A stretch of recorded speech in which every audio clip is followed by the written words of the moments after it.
안녕하세요. 미시경제학 수강생 여러분. 오늘은 일반균형 두 번째 시간으로 두 재화시장에서 동시에 균형이 달성이 되는 그런 모형을 한번 함께 살펴보도록 하겠습니다. 지난 시간에 우리 이미 두 재화시장에서 균형이 동시에 달성되는 모형을 살펴봤는데 그거랑은 좀 다르게 예전에 우리가 그냥 부분 균형 분석하면서 봤던 그런 시장 모형, 이제 가격이 있고 수량이 있고, 그래서 수요와 공급이 만나는 점에서 균형이 이루어지고, 약간 요런 플레이버를 가진 그런 모형을 분석을 해보려고 해요. 우리가 지난 시간에 살펴봤던 에치오스 박스의 경우에는 뭐 우리가 상대 가격을 보긴 했지만 그건 약간 좀 느낌이 달랐죠. 어떤 의미에서 느낌이 달랐냐면은 그냥 물물 교환 경제였기 때문이죠. 우리가 이번에 볼 거는 이 수요와 공급이 존재하는, 다시 말해서 이제 생산이 존재하는 그런 모형을 보려고 해요. 그래서 지난 시간에는 사람들이 그냥 어떤 부존 자원을 가지고 있었고, 그 부존 자원을 그냥 교환만 하는 이 물물 교환 경제였는데, 이번에는 생산이 존재하는 어떤 그런 생산 경제를 살펴보는 거라고 볼 수 있겠습니다.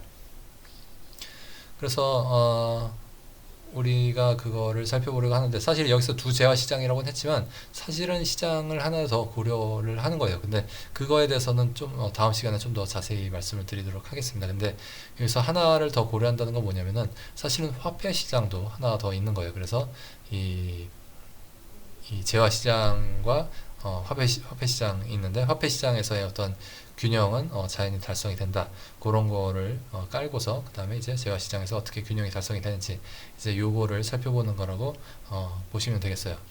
그래서 우리가 이번 시간이랑 다음 시간까지 해서 일반 균형에 대해서 논의를 마무리하려고 하는데, 지난 시간에 봤던 게 가장 이 일반 균형 모형에서 가장 기본이 되는 그 에치어스 박스라고 불리는 그 모형을 봤고, 이번에는 보통 이제 이런 것들을 어떤 뭐 대부분의 꽤 많은 미시경제 교과서에서 가장 앞부분에서 다루는 내용을 우리가 여기서 좀 더 엄밀히 다루고 싶은 건데, 그러니까 두 개 이상의 재화가 있을 때 서로 어떤 영향을 주고받는지, 그게 보완재인지 대체재인지에 따라서 서로 각각의 뭐 예를 들어서 공급의 변화가 혹은 수요의 변화가 다른 시장에 어떤 영향을 미치는지, 이제 이런 것들을 좀 엄밀한 모형을 이용해 가지고 엄밀하게 좀 살펴보려고 합니다.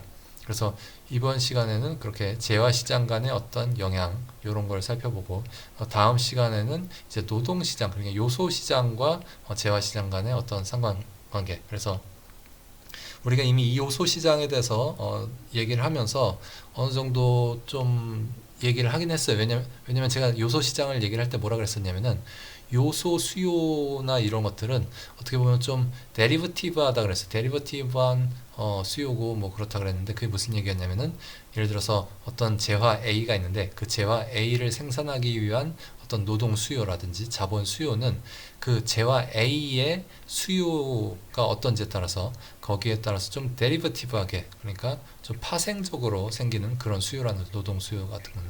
그래서 이미 동전의 양면으로 이 노동 요소 시장과 재화 시장이 동전의 양면으로 존재한다는 거, 그런 얘기를 많이 했었고, 근데 그거를 제가 어떤 구체적인 수리 모형을 통해서 살펴보진 않았기 때문에 그거를 이제 다음 시간에 하려고 합니다. 그래서 거의 다음 시간까지 하면 이제 우리 일반 균형에 대한 얘기는 마무리를 하도록 하겠습니다. 그래서 처음에 엣저스 박스 얘기했고, 그리고 오늘 두 재화 시장 간의 어떤 상호작용, 그거 본 다음에 그 다음 시간에는 이제 요소 시장과 재화 시장 간의 어떤 상호작용, 이렇게까지 보고 마무리하도록 하겠습니다.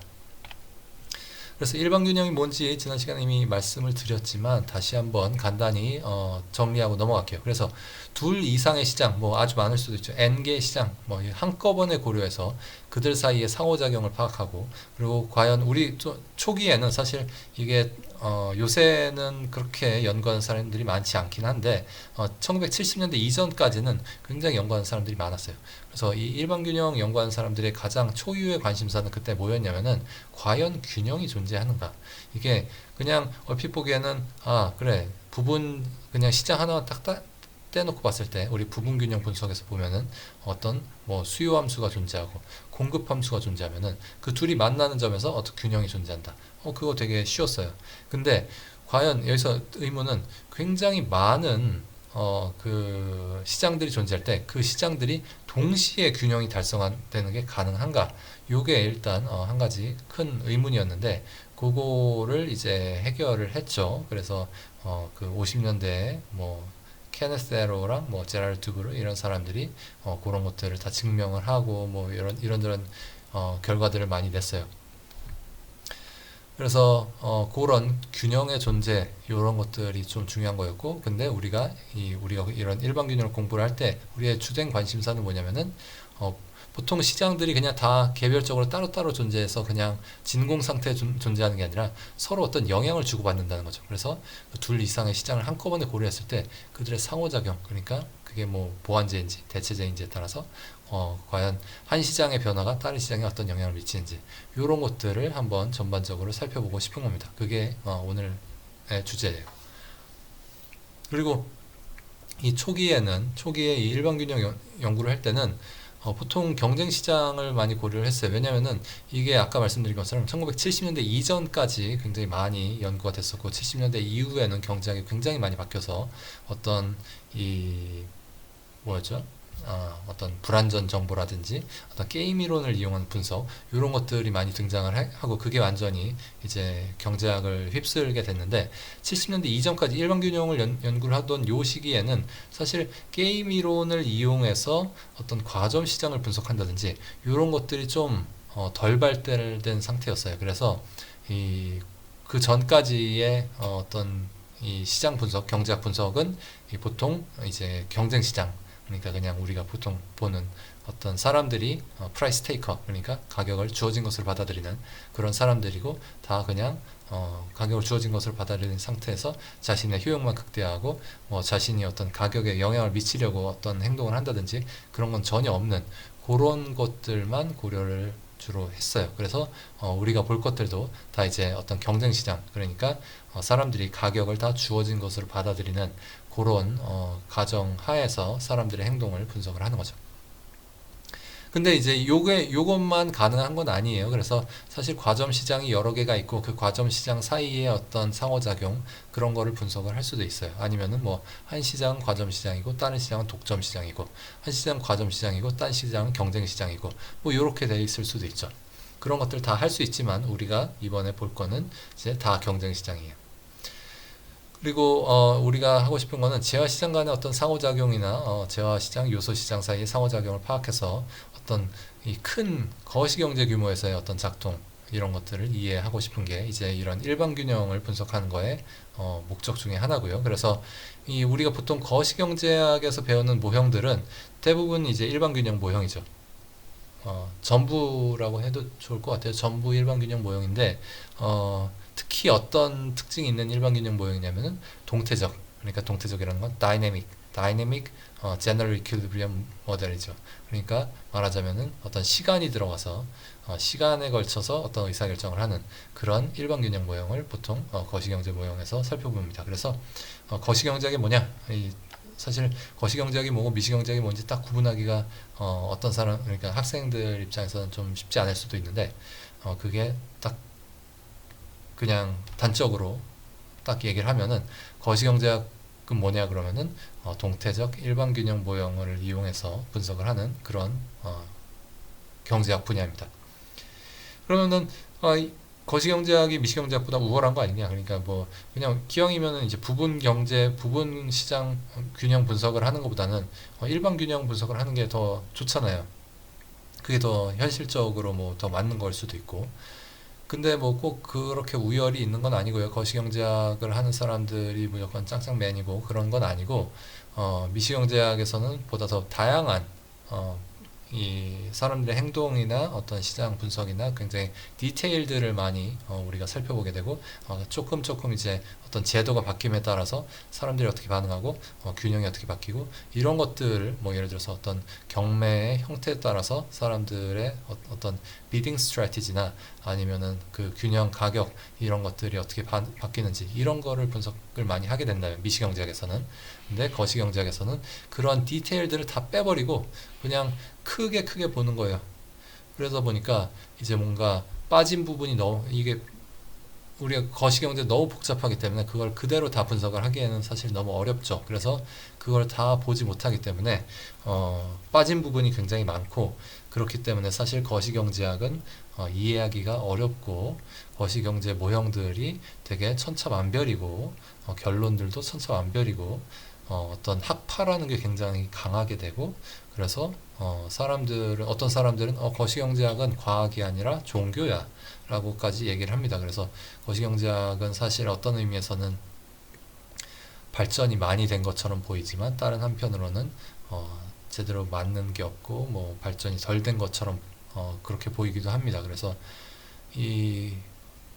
뭐 어쩔 수 없죠. 거시경제학은 어려우니까. 근데 뭐 그게 핵심이 아니고, 어쨌든 이 거시경제학은 뭐냐라고 하면은 동태적 일반균형 모형을 분석하는 그런 학문 분야다, 이렇게 보시면 될 것 같아요. 우리가 오늘 볼 내용에서 중요한 내용 중에 하나는, 아마 핵심적인 내용은 뭐냐면은, 우리가 두 개의 재화 시장을 고려를 할 건데, 그 두 재화가 보완제인지 대체제인지에 따라서 어떤 그 둘의 상호작용이 굉장히 다르다. 뭐 당연한 얘기죠. 그래서 이제 보완제인지 대체제인지 그거를 잘 살펴보는 게 중요하다라고 하겠습니다.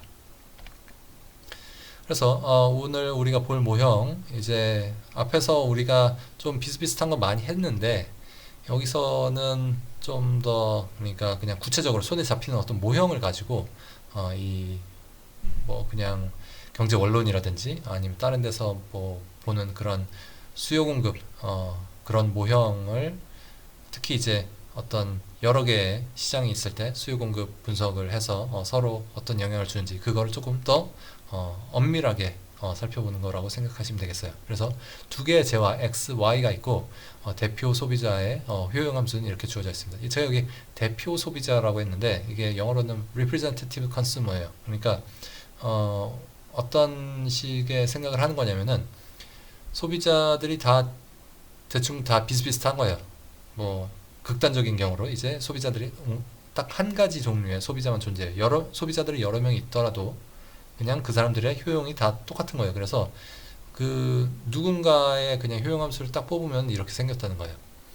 그리고 이거를 그냥 다 뭐 n명이 있으면 n배를 해버리면, 여기서 이제 우리가 수요함수를 도출해서 그 n배를 해버리면은 그게 곧 시장 수요함수가 되는 그런 거라고 볼 수 있는데, 사실 우리가 수요함수의 n배를 하건 n-1배를 하건 뭐 n으로 나누건, 그거는 사실 우리 모형의 결과에는 사실 영향이 없어요. 그렇기 때문에, 그러니까 우리가 보통 수요의 크기를 혹은 시장의 크기를 normalize 한다 그러죠. 그래서 우리가 보통 그것들은 이제 어떤 가격이라든지 그런데 큰 영향이 없기 때문에 적절히 우리는 항상 이 normalize를 합니다. 물론 normalize를 할 때 뭐 수요랑 같이 이 공급 측면도 같이 normalize를 하는 게 중요하겠죠. 어쨌든 이제 우리가 이거를 잘 normalize를 할 수 있다는 가정하에서, 마치 단 한 명의 소비자가 있는 그런 경제라고 생각을 해도 될 것 같아요. 근데 사실은 굉장히 여러 명의 사람이 있는 건데, 그 사람들이 다 비슷비슷하다. 그 사람의 효용함수들이 이렇게 생겼다. 이렇게만 생각하면 되겠습니다. 그래서 이 X, Y 요것들은 이제 각각 소비량이에요. 그래서 X를 얼만큼 소비하는지, 여기 X들은 요 X를 얼만큼 소비하는지, 그래서 알파 X, 베타 X는 이 효용함수의 어떤 파라미터들, 그러니까 효용함수의 특징들을 보여주는 어떤 숫자들, 정해진 숫자들, 고정된 숫자들이라고 생각하시면 되겠고, 요 X는 변수죠. 그러니까 소비자가 얼만큼 소비할지 결정하는 그런 변수고, 이게 딱 보면 이제 2차 함수 형태로 되어 있죠. 우리 2차 함수 형태로 이 효용함수를 가정을 했을 때 이 수요함수가 어떻게 나오는지 예전에도 해봤는데, 어떻게 되죠? 수요함수는 리니어한 선형 수요함수가 나타나죠. 그래서 우리가 이렇게 2차 함수 형태의 효용함수를 가정하는 이유는 선형 수요함수를 도출하기 위해서 이런 식으로 가정을 한다라고 생각하면 되겠어요. 그래서 어쨌든 근데 일단 효용함수 자체도 이렇게 뭔가 컨케이브한, 이렇게 증가하지만 위로 이렇게 볼록한 이런 형태의 효용함수를 가정을 하면은 한계 효용이 감소한다. 뭐 이런 얘기도 다 할 수 있고요. 그래서 x에 대해서 이렇게 생겼고 y에 대해서도 마찬가지로 이제 2차 함수 형태로 이렇게 되어 있어요. 그래서 x와 y는 대략 비슷하게 생겼어요. 다 2차 함수 형태로 이렇게 생겼고, 그 다음에 뒤에 나와 있는 요 gamma times x times y 부분이 있는데, 요게 그냥 x랑 y가 독립적이 아니라는 걸 보여주는 거예요. 그래서 만약에 여기 밑에 나와 있는 내용 한번 같이 볼게요. 갬마가 양수라면 x와 y가 증가할 때 이 gamma times x times y도 증가를 하게 되겠죠.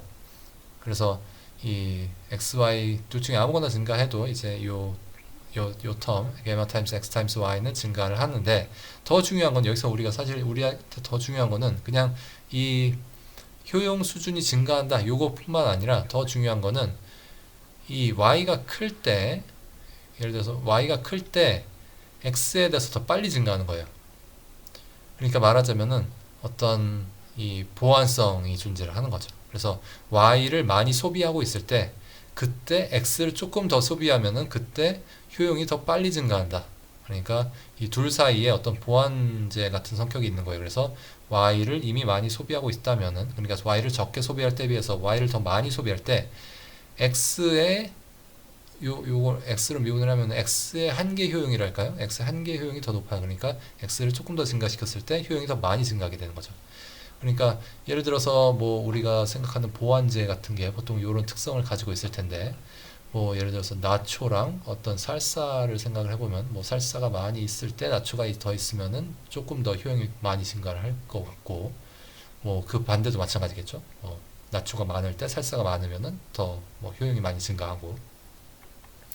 그리고 이 뒤에 부분은 이제 이 말하자면 화폐 부분인데, 화폐 부분은 저희가 이제 완전히 열심히 볼 건 아니라서 그냥 간단하게 이렇게만 썼어요. 그래서 사실은 어떤 화폐 효용도 있고 그 화폐 시장도 어떤 균형을 이룬다, 약간 요런 내용이 있는 건데, 그 부분은 우리가 좀 약간 이번 시간에는 자세히 보지 않고 그냥 넘어가도록 하겠습니다. 그래서 어쨌든 요 뒷부분을 보면은 내가 요 px 곱하기 x는 내가 x를 사기 위해서 쓴 돈, py 곱하기 y는 내가 y를 사기 위해서 쓴 돈이라고 생각을 하면 되겠죠.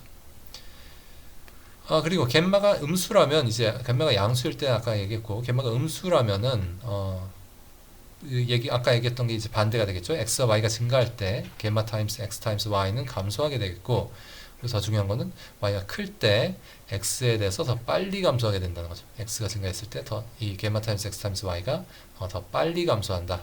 이런 거를 우리가 볼 수 있겠습니다. 그래서 이 갯마가 음수인지 양수인지에 따라서 이게 어떤 대체 관계에 있는지, 그러니까 대체 관계에 있다는 건 뭐예요? x를 이미 소비하고 있다면, 이 x를 이미 많이 소비하고 있다면 y를 소비하는 게 나한테 좀 약간 낮은 효용을 주는 거죠. 오히려 더 효용을 낮추는 그런 형태이고, 만약에 갯마가 양수라면 어떤 보완제 관계라고 할 수 있는데, 그때는 이미 y를 많이 혹은 x를 많이 소비를 하고 있을 때 거기에 y를 조금만 더 해주면 효용이 더 많이 증가한다. 이렇게 볼 수 있겠습니다. 그래서 효용함수에 대해서 이렇게 가정을 하고, 이걸 통해서 우리가 뭘 할 수 있냐면은 이제 수요함수를 도출할 수 있겠죠. 그래서 효용함수를 x와 y로 각각 미분해서 이 1개 조건을 이렇게 도출을 할 수가 있겠습니다. 미분해서 이제 0으로 놓으면은 1개 조건이 될 테고, 2개 조건은 뭐 만족이 돼야 할 텐데, 2개 조건이 어떻게 해야 만족이 되냐면은 요식 보실까요? 요식 보면은 베타 x 곱하기 베타 y 빼기 갬마 제곱, 이게 0보다 커야지 2개 조건이 만족이 돼요. 요게 만족이 안 되면은 2개 조건이 만족이 되지 않아요. 근데 일단 요거 만족된다고 가정을 하고, 그래서 그냥 이 1개 조건이 곧 어떤 효용 극대화를 이루기 위한 조건이다 라고 해서 요걸로부터 이제 효용이 극대화된다라고 하겠습니다. 그러고 나면은 요 두 개의 1개 조건이 나왔는데, 이걸 보면은 좀 어려운 게 뭐냐면은 여기 좀 오타가 있네. 여기 y인데 여기서 y가 돼야겠죠. 이게 어려운 부분이 뭐가 있냐면은 이 두 식은 되게 대칭적인 형태예요. 대칭적인 형태, 여기서 지금 y여야 되는데 또 x라고 썼네. 이 두 식을 보시면은 지금 각각 시간에 x랑 y가 다 들어있어요. 그렇기 때문에 우리가 효용함수라고 했을 때 이제 그냥 x에 대해서만 식을 쓰고 싶은 거죠. 뭐 y가 거기 들어가 있는 건 우리가 원치 않아요.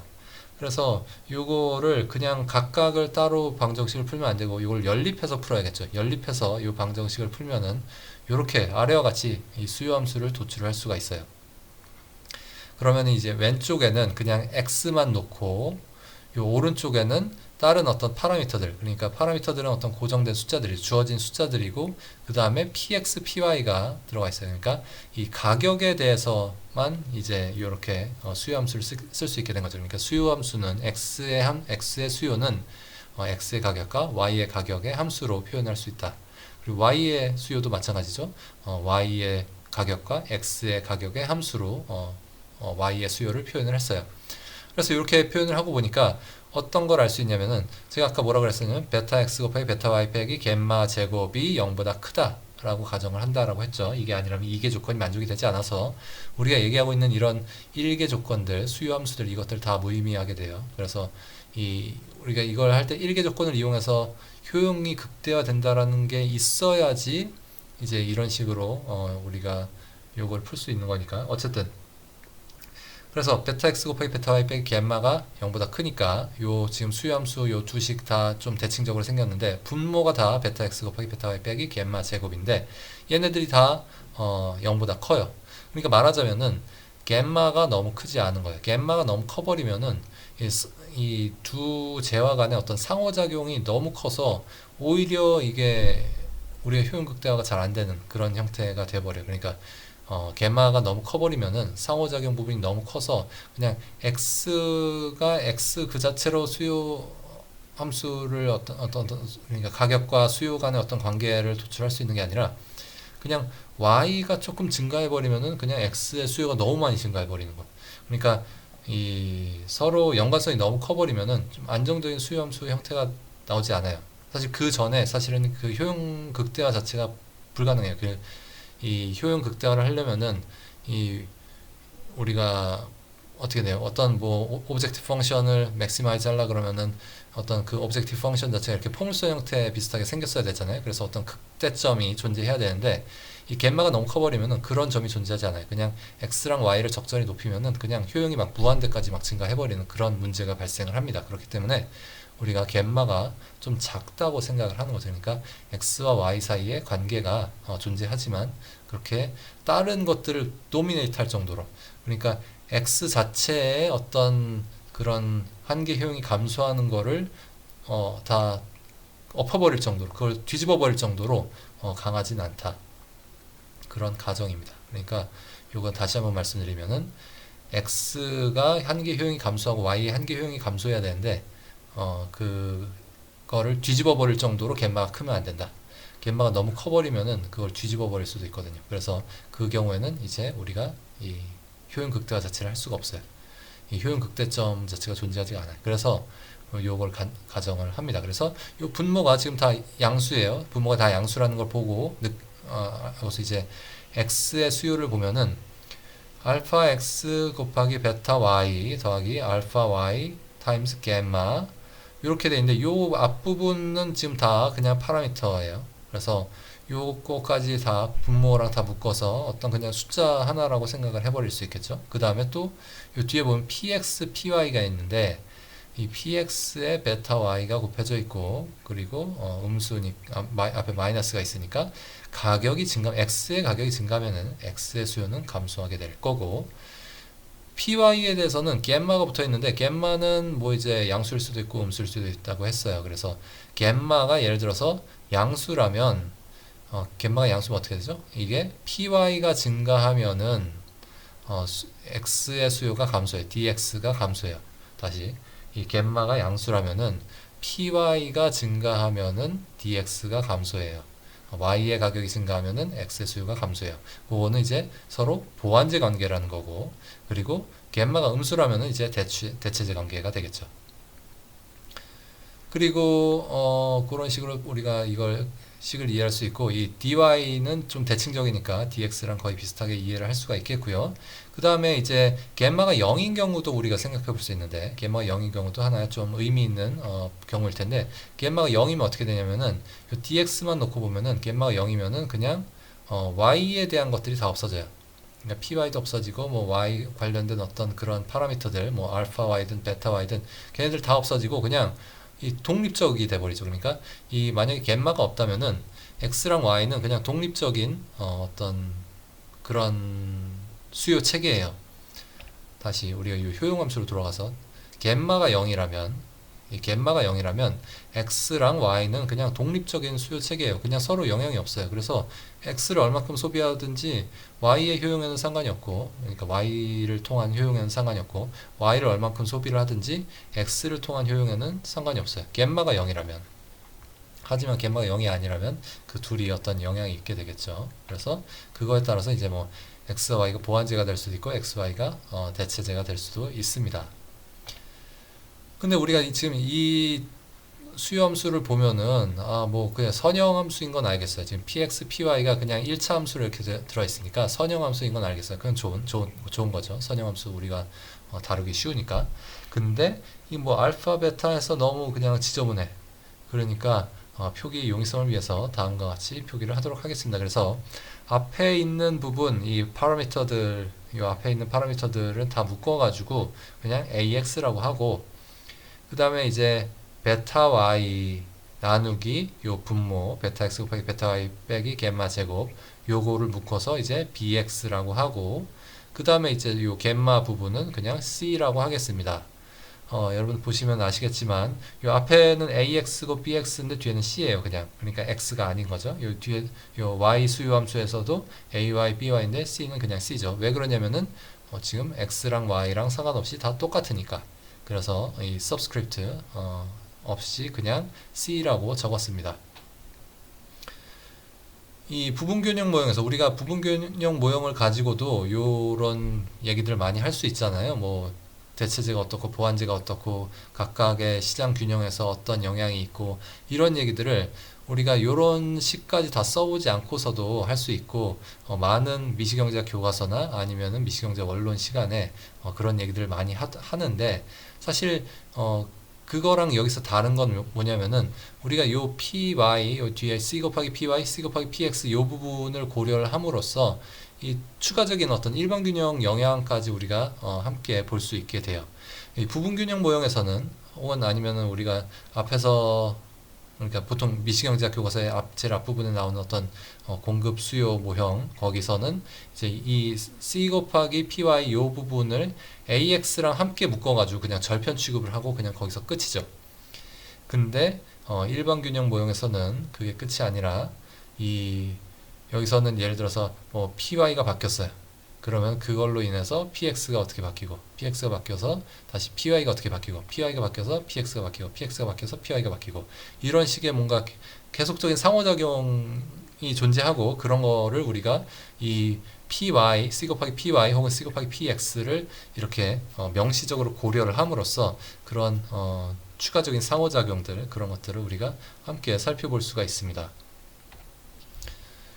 일단 공급층 우리가 두 가지를 볼 건데, 이거 한 다음에 그 다음에도 좀 또 이제 공급 측면 부분에서의 연관도 좀 볼 건데, 일단 지금은 공급 측면에서는 두 제어와 관련이 없다고 가정을 하겠습니다. 그래서 공급 곡선이 그냥 각각의 어떤 비용 곡선으로부터, 정확히 한 개의 비용이죠. 한 개의 비용 곡선으로부터 이렇게 공급 곡선이 나온다고 하겠습니다.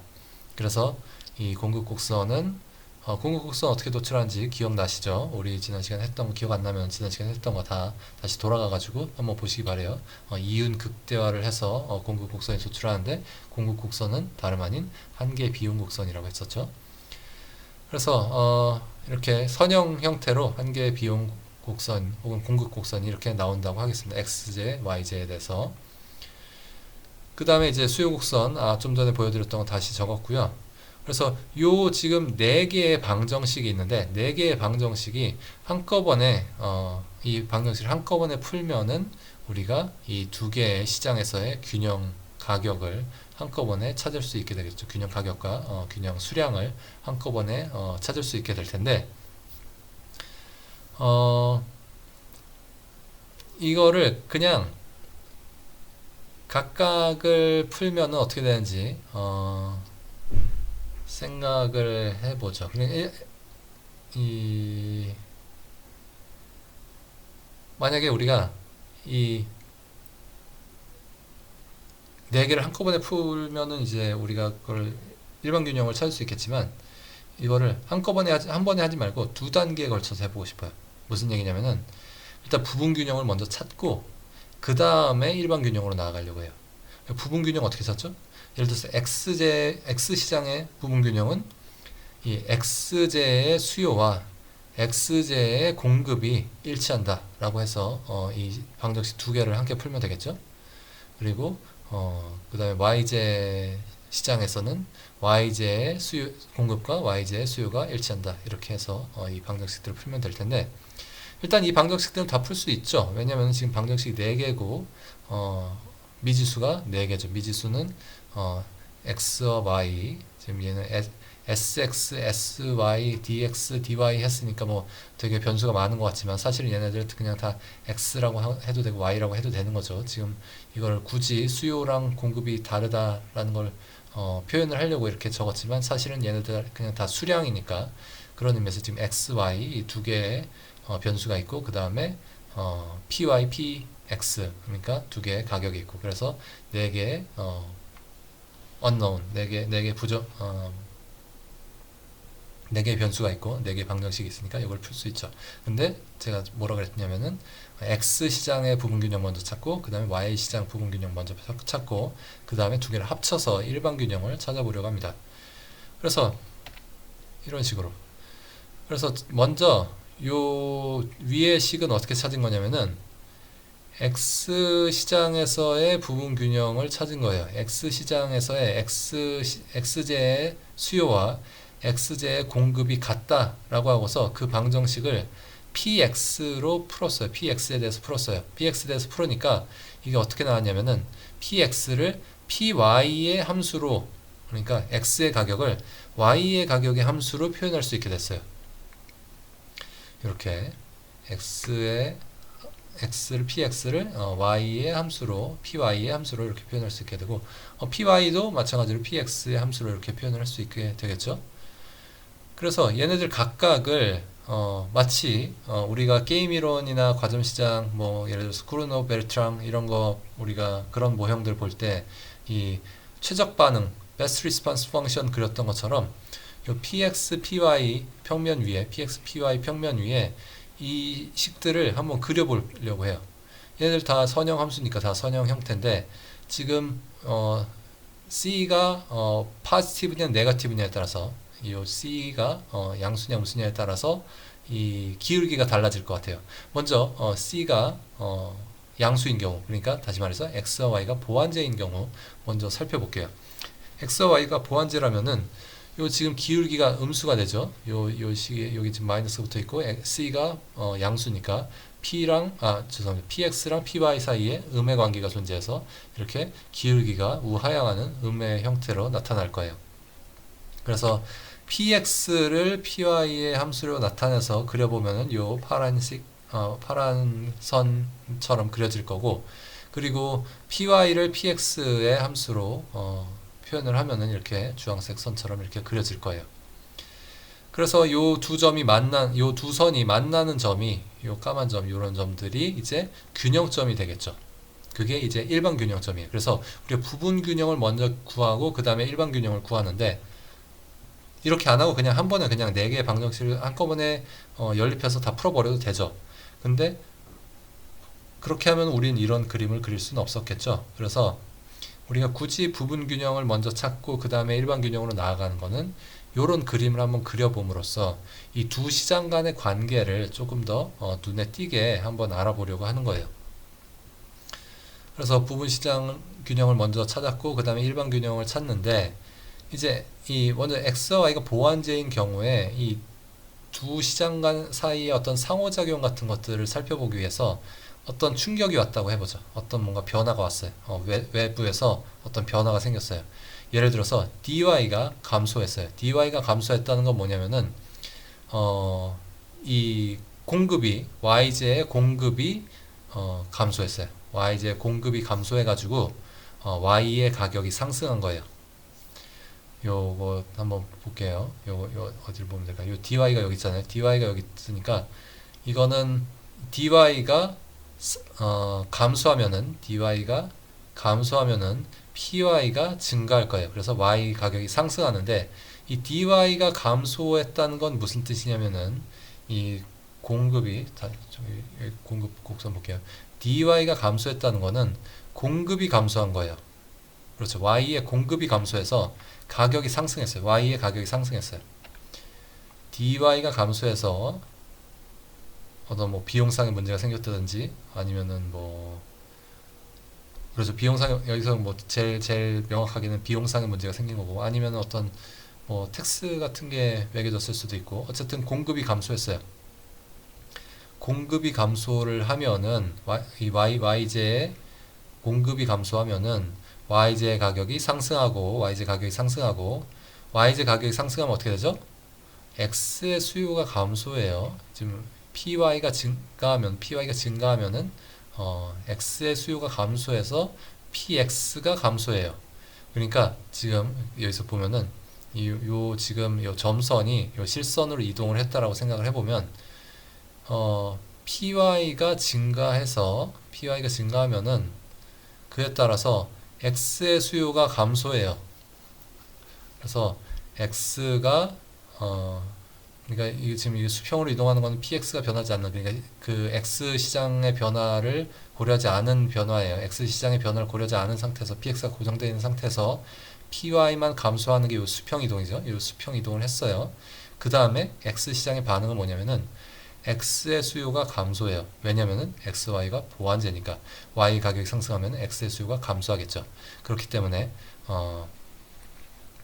x의 수요가 감소합니다. 그래서 x의 가격이 하락합니다. x의 수요가 감소했으니까 x의 가격이 하락하게 되겠죠. x의 가격이 하락하고 나면은 그 다음에 어떻게 돼요? 그 다음에는 다시 x의 수요가 약간 증가해요. x의 수요가 약간 증가를 x 가격이 하락했으니까 x의 수요가 약간 증가하고 그 다음에 x의 수요가 증가했으니까 y의 수요가 함께 약간 증가합니다. x의 수요가 증가했으니까 y의 수요도 함께 증가해서 y의 가격이 추가 상승해요. y 가격이 추가 상승해요. 그렇겠죠? x의 가격이 하락해서 x의 수요가 증가했으니까 x랑 y는 보완제니까 y의 수요도 증가했고 y의 수요가 증가했으니까 y의 가격이 추가로 상승합니다. 이런 것들이 이제 계속 반복이 되는 거죠. 그래서 요 점까지 내려가는 거죠. 그래서 가격 변동만 보면은 그냥 애초에 이 X 시장의 반응을 생각하지 않았을 때 비해서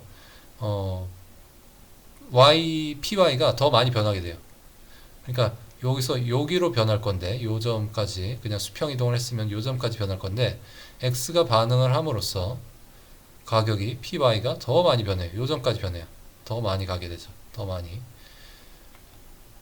X랑 Y가 보완제일 때 이런 식으로 변화가 된다. 그래서 X와 Y의 상호작용을 좀 더 자세히 살펴보기 위해서 이렇게 부분 시장 균형 먼저 구한 다음에 이렇게 살펴봤더니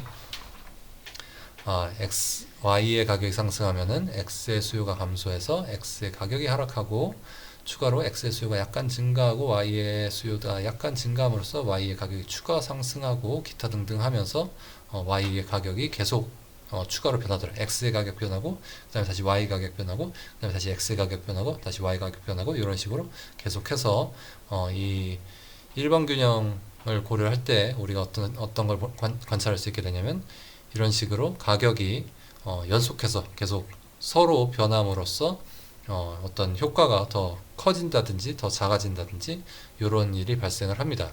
근데, 여기서 지금 가격은 되게 많이 변하게 됐어요. 그러니까 원래 그냥 한번 충격이 와서 변할 것보다 더 많이 변하게 됐지만 사실은 그렇게 함으로써 이 수요 자체는 그러니까 이 Y의 수요 자체는 덜 변하게 돼요. 그러니까 애초에 Y 가격이 이렇게 상승을 했어요. 그래서 Y의 수요가 엄청나게 많이 변했을 수도 있지만 그거에 더해서 X가 어떻게 반응을 함으로써 그거와 그로 인해서 Y의 수요가 Y의 수요도 함께 상승을 하고 그럼으로써 Y의 거래량 자체는 애초 이 일반 균형을 고려하지 않았을 때보다 거래량 자체는 덜 변하게 돼요. 그렇겠죠? 한번 잘 생각해 보세요. 지금 제가 얘기한 거를 다시 한번 잘 생각해 보시기 바래요. 그 다음에 이제 X랑 Y가 대체제인 경우 한번 살펴보면은 이제 대체제인 경우는 이제 C가 음수인 경우, C가 음수일 때 요 그래프들을 그려보면은 이제 우상향하는 요런 그래프들을 그릴 수 있을 것 같아요. 여기서 지금 마이너스 C인데 C 자체가 음수라면은 이제 P랑 Y 사이에 어떤 양의 관계가 있겠죠. 그래서 이렇게 우상향하는 그래프들이 나올 거예요. 여기서 또 Y가 상승했다라고 생각을 해보면은 Y의 가격이 상승했다. 그러면 X의 수요가 상승을 해서 그러니까 대체제이기 때문에 X와 Y가 대체제이기 때문에 Y의 가격이 상승하면은 X의 수요가 상승을 하겠죠. 그래서 X의 가격이 또 추가로 상승을 할 겁니다. X의 가격이 상승하면 X의 수요가 약간 감소하면서 Y의 수요도 약간 상승하고 그래서 Y의 가격이 추가로 상승을 하게 되겠죠. 그런 식으로 이제 이 가격의 변화, 그러니까 X의 가격 변화와 Y의 가격 변화가 이렇게 번갈아 가면서 이렇게 일어나면서 이게 제가 지금 번갈아 가면서라고 했는데 번갈아 간다는 게 꼭 시간적인 의미는 아니에요. 그냥 시간상으로는 그냥 한 번에 딱 이 원래 균형에서 다른 균형으로 이렇게 한 번에 딱 움직일 수도 있지만 그냥 논리상으로 따지면은 이렇게 번갈아 가면서 X의 가격과 Y의 가격이 번갈아 변동하면서 이렇게 새로운 이렇게 추가 효과들, 2차, 3차 효과들이 발생을 한다. 이런 것들을 우리가 여기 이런 그림들을 통해서 살펴볼 수 있겠습니다. 그리고 제가 아까 좀 전에 말씀드린 거 다시 말씀드리면 겜마와 C가 0일 때는 혹은 부분균형 모형에서는 가격 변동 어떤 외부에서 충격이 왔을 때 그냥 그 애초에 그 변동이 그냥 딱 영향을 주고 거기서 끝이었는데 여기서는 어떤 추가적인 효과들 2차, 3차 효과들이 막 발생을 한다는 거를 우리가 봤었어요. 그래서 가격 변동이 일반적으로 더 커졌다는 거를 우리가 살펴볼 수 있었어요. 그렇죠. 다시 한번 볼게요. 가격 변동이 더 커졌어요. 지금 그냥 X랑 Y 사이에 관계가 없었을 때를 생각을 해보면은 그냥 PX의 변화가 없다라고 생각해보면은 PY가 이렇게 딱 변했다. 그리고 여기서 끝이었을 텐데 그게 아니라 PY가 변하면은 거기에 더해서 이제 추가로 X가 변하는 부분이 PX가 변하는 부분이 있었고 그래서 PY가 추가로 더 변하고 그리고 거기에 맞춰서 또 PX가 또 변하고 이런 식으로 추가로 2차, 3차로 변하는 부분들이 있었습니다. 그래서 가격이 더 많이 변하게 됐어요. 그래서 가격 변동이 더 커졌어요. PY가 변했을 때 그냥 거기서 딱 변화의 끝이 1차 변화로 끝이 아니라 또 PX가 변하고 PY가 변하고 이러면서 가격 변동 자체는 더 커졌는데 이거에 비해서 이제 수량 변동은 더 작아졌어요. 다시 말해서 충격이 딱 외부에서 어떤 뭐 비용의 변화라든지 어떤 수요의 변화든지 뭐가 어떤 외부적인 충격이 와가지고 딱 변화가 있었을 때 그 가격 조정을 통해서 여러 시장으로 그 충격이 전파가 돼요. 그래서 개별 시장의 생산 소비 활동에 미치는 영향은 이렇게 좀 흡수가 되는 거죠. 여러 시장이 다 조금씩 이제 흡수하면서 그 충격 자체는 좀 이렇게 완화되는 그런 것들을 우리가 살펴볼 수가 있습니다. 그래서 일반 균형 효과, 우리가 2차, 3차 효과라고 했던 그 일반 균형 효과는 초기의 충격을 완화하는 형태로 작동하는 경우가 많지만 1차적 효과를 뒤집을 정도로 강하진 않기 때문에 그 효과가 점점 줄어들면서 어떤 새로운 균형으로 이렇게 다가가게 되는 거죠. 그래서 여기서도 그림을 보면 알겠지만 처음에는 이 효과가 이렇게 컸다가 점점 작아지는 점점 이제 PY의 변화가 점점 작아지겠죠. 그래서 그 2차, 3차 효과는 점점 작아진다. 그래서 초기의 효과를 뒤집을 정도로 엄청 뭐가 변하는 건 아니다 라는 거를 우리가 볼 수가 있습니다. 그리고 우리가 지금 재화 시장을 봤기 때문에 이런 얘기들을 했는데 사실 자산 시장에서의 충격은 종종 초기의 충격을 강화하는 형태로 그러니까 초기의 충격을 완화하는 형태가 아니라 초기의 충격을 강화하는 형태로 작동하는 경우도 있습니다. 그런 건 뭐 이제 거시경제학이나 이런 데서 주로 다루는 내용이 되겠죠. 그리고 이제 우리가 좀 전에는 수요 시장 그러니까 효용함수에서의 어떤 연관성 그러니까 보완제냐 대체제냐 그런 것들을 살펴봤었는데 요소 시장에서 이게 연관이 있을 수도 있겠죠. 예를 들어서 요소 시장에서 어떤 이 경쟁이 있을 때 주요 생산 요소를 공유하고 있는 두 개의 재화 사이에 어떤 요소 시장에서 경쟁이 있을 수 있겠죠.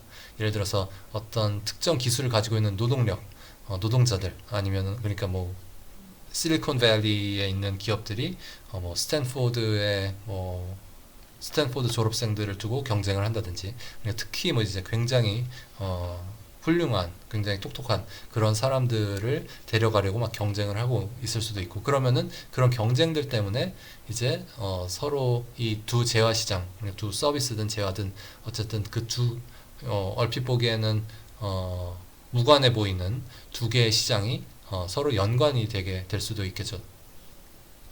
아니면 뭐 카메라, 메모리 칩, 디스플레이 이런 거는 뭐 굉장히 다양한 어떤 가전 제품에 들어가고 그렇기 때문에 요런 어떤 중간재, 주요한 중간재들을 다 이제 수요하는 그런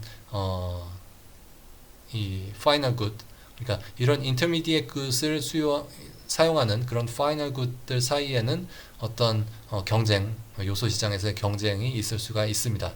그래서 요소 시장에서 경쟁이 있을 때 공급 곡선을 생각을 해보면은 아까의 공급 곡선에 이제 뒤에 이런 식으로 fx, py, 뭐 fy, px 이런 것들을 더 덧붙일 수 있는데 이 fx가 그러면 음수인지 양수인지가 되게 중요할 것 같아요. 이게 음수인지 양수인지 생각을 해보면은 x와 y가 주요 생산 요소를 공유하고 있다면 p의 y가 증가할 때 좀 x를 한번 살펴볼게요. x를 살펴보면은 py가 증가하면은 y의 수익성이 증가함에 따라서 요소 가격이 상승하게 되겠죠. 왜냐면은 요소 수요 함수를 생각해 보면은 요소 수요 함수 기억나시나요? MR 그러니까 marginal revenue 곱하기 marginal productive labor를 곱한 게 이 노동 수요 함수였어요. 기억 안 나시면 다시 한번 돌아가서 보시기 바래요. marginal revenue 곱하기 marginal productive labor가 marginal rate of marginal rate production of labor인가 그런 한계 아니죠. marginal revenue production of labor죠. 그러니까 한계 수입 생산 노동의 한계 수입 생산물 노동의 한계 수입 생산물에 따라서 그게 이제 이 노동의 수요 함수를 결정을 하는 건데 PY가 증가하면 마지널 레비뉴가 증가하기 때문에 Y의 노동 수요가 증가하게 될 거예요. 그렇기 때문에 또 Y의 노동 수요가 증가하면 요소 가격이 상승을 할 테고 요소 가격이 상승하면 노동 수요가 상승해서 요소 가격 그러니까 임금이 상승하면은 X의 생산 비용이 증가하게 되겠죠. 그래서 X의 생산 비용이 증가한다는 것은 X의 공급이 감소해야 된다는 거고 그렇기 때문에 요 FX 자체는 음수여야 된다는 거죠. 마찬가지로 FY도 음수여야 되겠죠.